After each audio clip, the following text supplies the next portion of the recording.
Oh, we live? Let's get into it. Let's make some statements here and get things clear because I want people to understand exactly what it is that we're talking about when we saying, man, so you know why you don't talk about power. Well, I don't talk about power because power, when Stars first went out, I was one of the first people ever to speak about power. I was their biggest fan, biggest promoter of the show. My video and the guy named Mark and me and him were the main two people who Mark Dark TV. We were the top two that were talking about power on social media, on YouTube. Then they did a deal and they signed a new company, and then the new company came and started targeting everybody who had content with power, mainly me. And that pissed me off. So I really don't like talking about the show on social media promoting it because of that shit. I was mad, real mad. Now, I did a video saying it too, but a lot of people watch the show. I watch it. Um, and people's like, man, what do you think about the season so far? So, fine. I'll do Power Book 2, Season 2. This is a colluded mess. This is the worst this show has ever looked. And out of all the shows that's been running, Power Book 2 is easily the worst. Courtney got to talk every week to try to make sense out of all of this stuff that's colluded. Every time they talk about Power Book 2, they talk about it in the frame of, oh, this is the direction we're going to go in. Oh, this is what we were feeling at the time. Oh, we think this is the ideal of they can't even get birthdays right of the characters on who's born, who and what. I'm like, that should have been the easiest thing to get done. She's got to apologize for the error showing that Kane is 21 and now Zeke is 22. It's just not making sense because they didn't ever think somebody was gonna pause, find that stuff out. So that was just an error and made the judgment on their department, whatever. This stuff is so easy to follow that it's upsetting. Episode 3 has been the best episode so far of this entire season. It was concise, it was clear, characters meant something, the storyline looked like it was moving forward. It looked really good in episode 4. Episode 5, we were right back to dog shit. And now we're back in the same pool of, well, we need a sex scene here. And the sex scene is like cut in half. It's like a sex scene starts, there's kissing, and they're making out, and then it cuts off. Like they can't show Tariq really doing anything sexually, but Sax is having sex with the defensive lawyer. Like what's going on here with the prosecution? She's sleeping with the people that's on the other side of the courtroom. In what world is this gonna happen? Then on top of that, you got the character of the shrink or the professor who sleeps around with Zeke and everybody else. She has no more arc. Like they were the most meaningless people in season 1, and she was the only thing left over in season 2, and they just realized we just got to get rid of these characters because they don't mean anything to the story. So besides her sleeping with everybody, then you just keep finding out more bodies she didn't slept with. She didn't slept with Method Man. She didn't slept with him. She didn't slept with everybody in the room. She slept with Zeke, the basketball player. So now she didn't, her credibility, everything about her is exposed. Then she puts herself on the stand. They're just going to say the witness who they've prepped, who really has no evidence. They have no evidence to hold Tariq to a trial. All they got is a badge in his room, which that's it. That's the only connection. They have no connection tying him to the police officer. He's not even arrested for the murder of Jabari Reynolds. They're trying to put two bodies on him. The only person he knew was the professor. Why would he kill the cop? The cop who was killed 2 weeks earlier. As DNA test proves, oh, he killed this cop 2 weeks ago because they knew about his drug empire. Well, what drug empire? Where's the drug money? The guy's got money. He's got a trust fund for him as long as he's in school. He's got millions already. That's how he made bail. So he's got money already. It ain't like Tariq is broke. Tariq has money as long as he's going to school. He's got millions in a fund. Now, to show you how dumb the writing is altogether, this fund that Ghost got would never exist.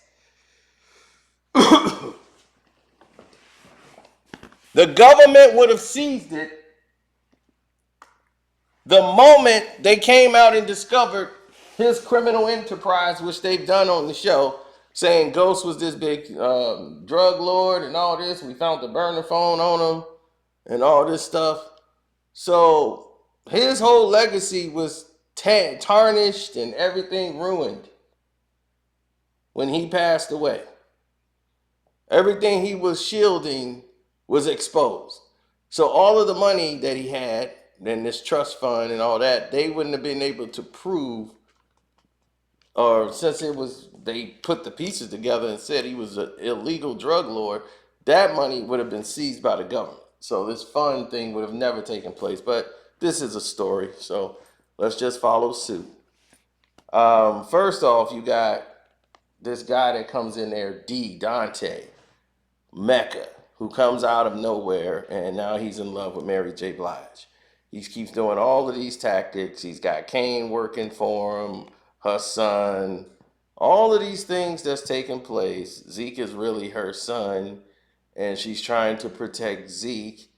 Then you have this love affair that doesn't even need to be, but like the character arcs don't go anywhere.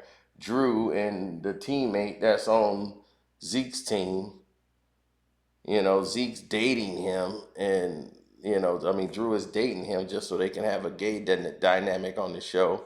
Then you have the girl that's messing around with Tyreek. She's actually sleeping around with another girl that was meaningless at college to show that, hey, she's bisexual. So now we got that dynamic covered. What more do we need on the show that has no meaning to anything? Oh, let's let Tyreek sleep with 3 people in 2 different episodes. Let's just have him sleeping around. Now he's going to sleep with Mary J. Blige's daughter for whatever dumb reason that is. She just goes to college to sleep with him. For what reason, I have no idea. That's dumb. They cut that scene. Then, but we get to see Drew and this guy rub on each other and kiss each other and all this craziness because they want to push that dynamic with us. It's just ridiculous.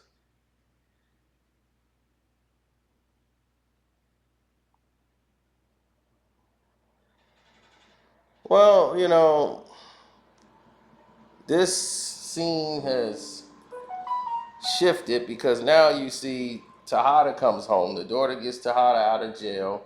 He comes home, and they kind of lost track of the dynamic that Method Man wants to get Saxe to help him out with his brother's case, which I don't know why the hell he wouldn't even brought that up by now, but he's going to use Saxe to help that happen.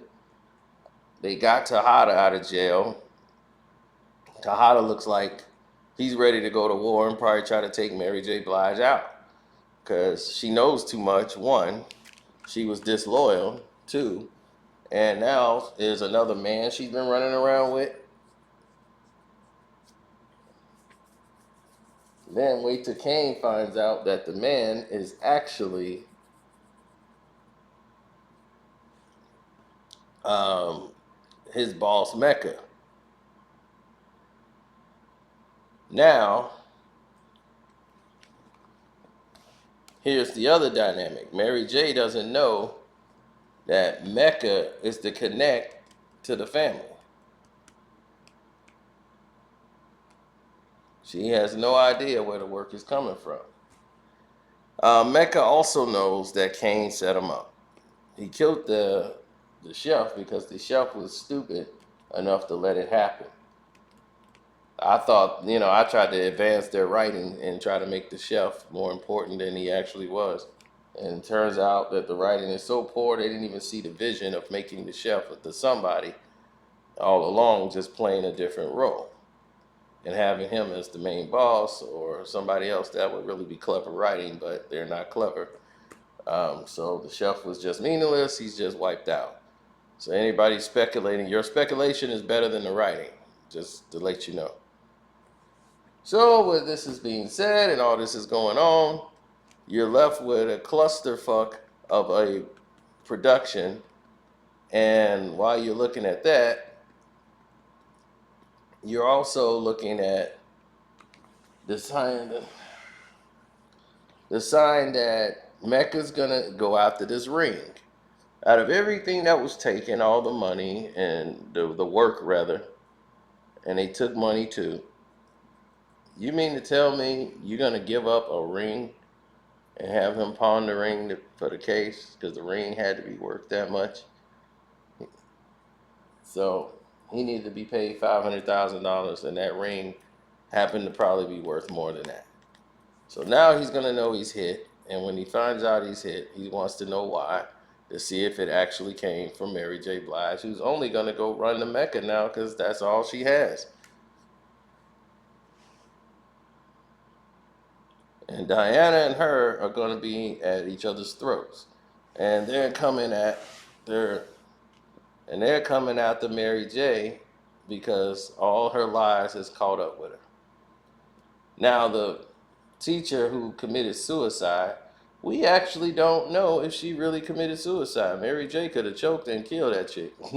We don't know, but it made it look like she took herself out so they could bring in a new professor next season and start new, because that character just was meaningless without the other professor who was meaningless also. The book he was writing, that whole storyline, that just needed to end. So Tariq's in court on trial because on audio tape, he said he knows the book wasn't about. The professor told him the book wasn't about. Uh, it wasn't about somebody else. He told him who the book was about. So that's his connection to murder. Is because the professor told him what the book was. That's gonna put him on the stand. That's the only evidence she can attest to in the trial. Professor Reynolds, who was one of his professors. And he said he told him who the new book was based on and who was it about. All he had to do was ask Tariq who was the book about. Who did he say when they get on the stand? Because there's nothing on there.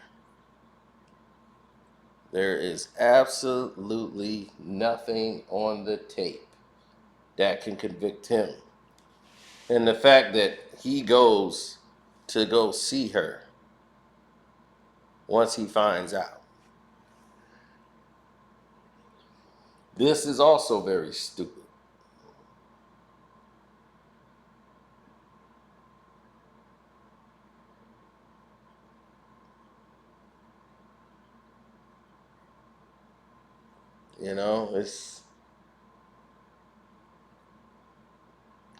This show's writing is all over the place.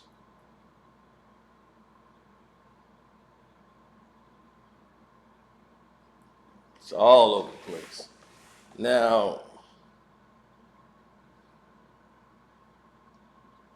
the next episode, what do I think is going to happen? I think he's going to come back looking for his ring. And after he, get the answers from Kane, he's going to find out what happened and he's going to go visit Tyreek because he's going to say Tyreek set this up. This is too smart for Kane. And then they're going to be coming for Dante. They're going to be coming for him. Tejada is, so he's going to have heat on the streets. It's going to be a war out in the streets for no reason. Tate's going to be upset because of all the stuff that's going down on the university. Now that the professor then took her life, this looks bad on the university. And by Tyreek putting her on the stand, it's like, did you even think about what she was doing? Like, this is going to be toxic for everybody that's involved. Because now there's going to be a new professor for the new season.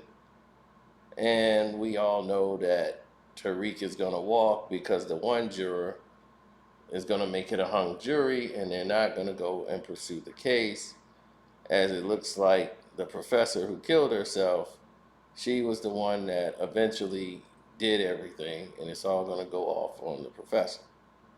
She's going to be the one to go down for it.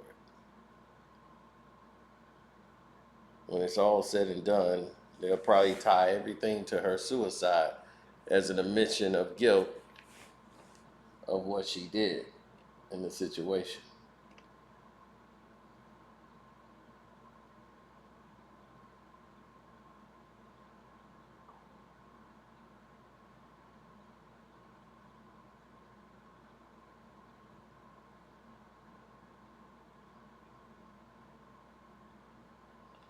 Well, Drew is Tejada's son, so of course that's why Tejada would want him coming in there. The bright spot of the show is Tejada. The head Lorenzo Tejada is a bright spot of the show because he is somebody who understands the character that he's playing. He seems like if you watch his acting in this show, he's playing someone who gets it. And he is believable and flawless in his performance. He's not a man trying to find himself when he comes back home all those years. He's somebody who's hitting the ground running, who's been running things from behind the jail. As soon as he gets home, it's like, look, I got to get to business quick, get things back in order. We got to start back moving things again. So once they go through this process,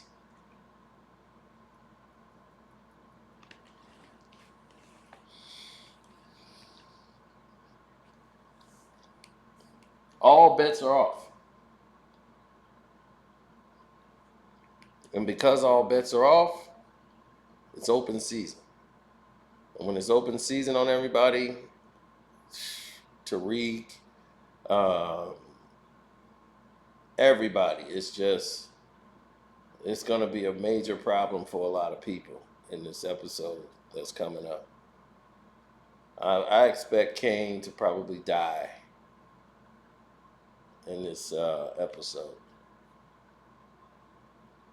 Well, if Mecca dies, I mean, Mecca hasn't really done anything. He's basically stayed in the house. He comes out and see Mary J. Blige, and then he goes back into hiding. It's like, what kind of operation are you running? You give your operation and all your distribution over to your ex-girlfriend's husband.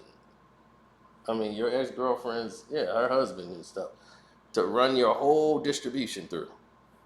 It just doesn't make any type of sense whatsoever. All right, and this has to be the dumbest prosecution lady in history. Everybody's making her look stupid. And the reason why everybody's making her look stupid is because she was taught Zeke is the killer. Zeke did it. Zeke Cross, no motive to Zeke Cross, but yet he's on the stand. She had to go through the whole thing. They had to publicly apologize to for him for the crime. Then they go and blame Tyreek, whose mother was on trial for killing the father. He's on trial for murder.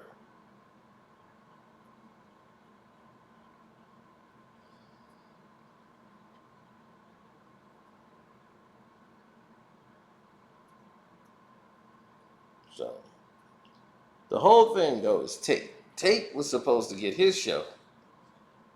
He was supposed to be the fifth spin-off show from Power.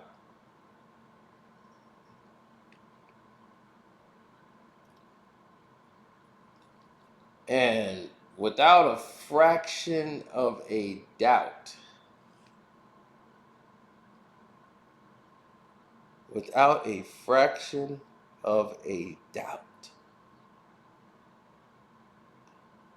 all of this takes place. All this nonsense. Jeffrey Wright, who's the executive of the estate, like he's the guy that tells Tariq what he can do, what he can't do as far as the estate. He also reiterates what's to happen to the character that plays his sister, who seems to keep growing. Even though everybody else is staying the same age, she's growing exponentially fast as hell. She went from being a baby being held in people's arms to walking around having conversations in a matter of months. And it's like, this is the fastest growing baby in history. Now,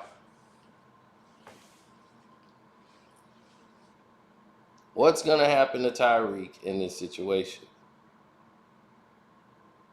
Lionsgate came after my page, for those who want to know.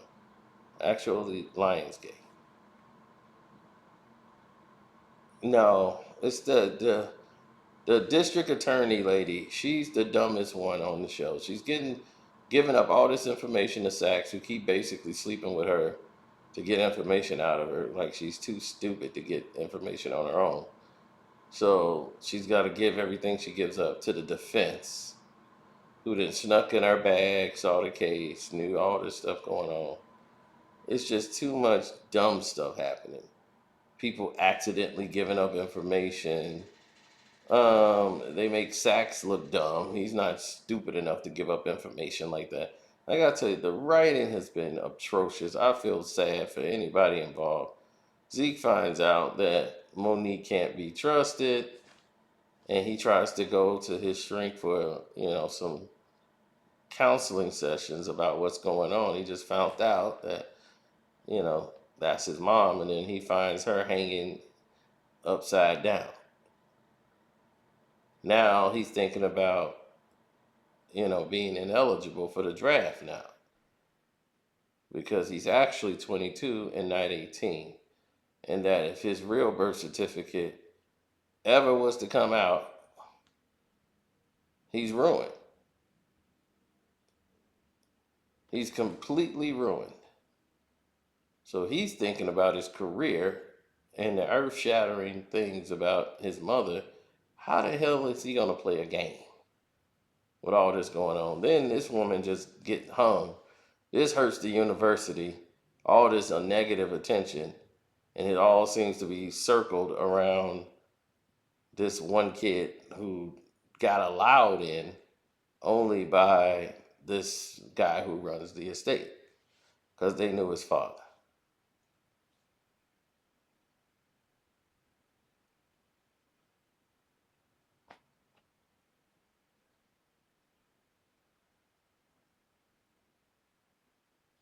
Now, they show the clip, and everybody believes that that person holding the pistol that's in Tariq's dorm room is no one other than um, Mecca, who's coming for the ring. That could either be Mecca or Tejada. One or the other, they're standing in front of him. I tend to believe that is Mecca looking for the ring,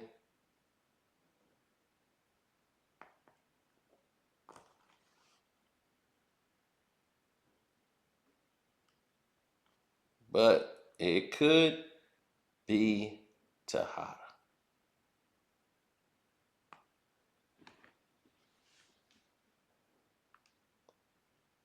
As I think it would be the first time they meet and he wants to know what Tariq knows and getting information out of Tariq and course correct and all of that stuff being shut down.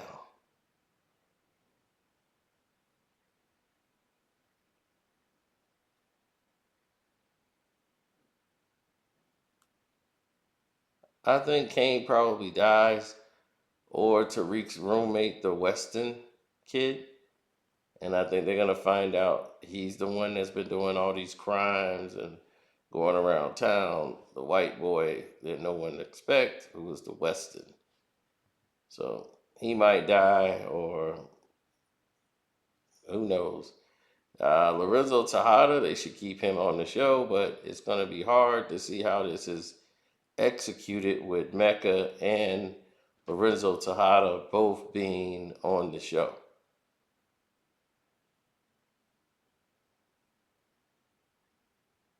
One would have to go.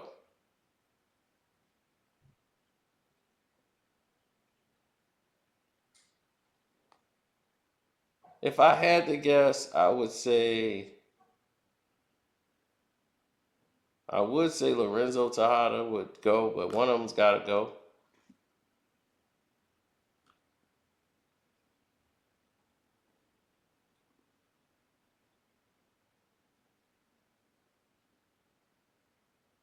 Well, they have a connection to Ghost by using that. Is Ghost still alive? Ghost is not alive. Okay? That's the one accurate thing. He's not coming back.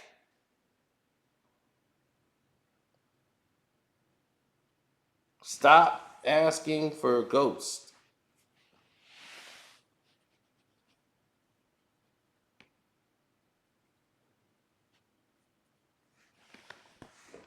Ghost isn't coming back. He died off of the show. He didn't want to continue playing the character of Ghost. It was time for him to move on and do other roles.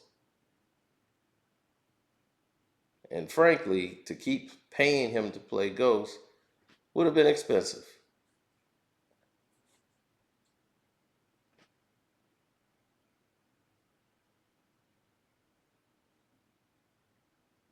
Now,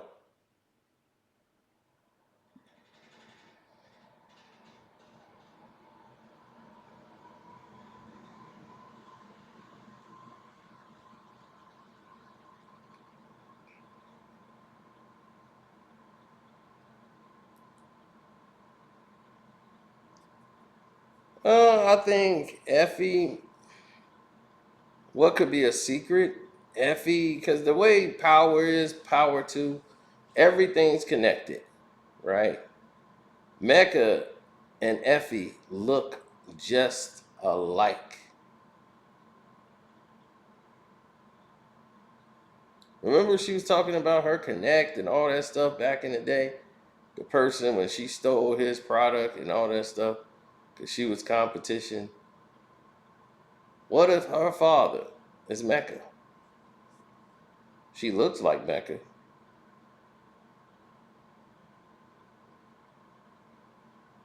And she just helped rob the connect. But since she helped out on the robbery and all this stuff, that would eliminate that.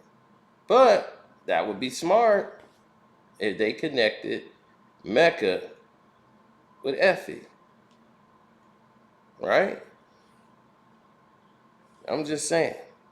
Might look like I'm spitballing, but that's what happens when you watch shows. You start thinking what makes sense. And you start paying attention to things that other people aren't paying attention to.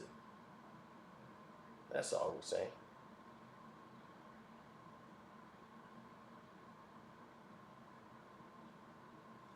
That's all we're saying. So with that being said, I want to make sure I tell you guys God bless. Be easy. Don't forget to hit the like button, subscribe to the page. I think there will be a big death after this. You know, keep following and stay in tune, and you'll find out what that death would be. Just, I don't know, just keep following the show, I guess.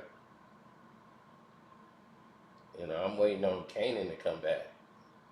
I'm waiting on season 2 of Kanan. I'm waiting on season 2 of BMF. Now those shows are entirely different. Now you notice how the anticipation is up way more for those shows than Power Book 2. But Power Book 2 got a larger audience because of the fact that it's connected to the original Power. Plus, they have young actors in it that is connected to these young audience, like young black people, teenagers and stuff. They connect more to them. And girls, oh, she's cute, and all that stuff.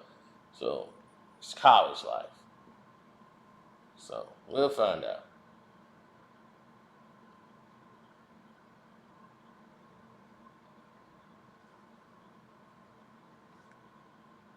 Other than that, though, we are out today.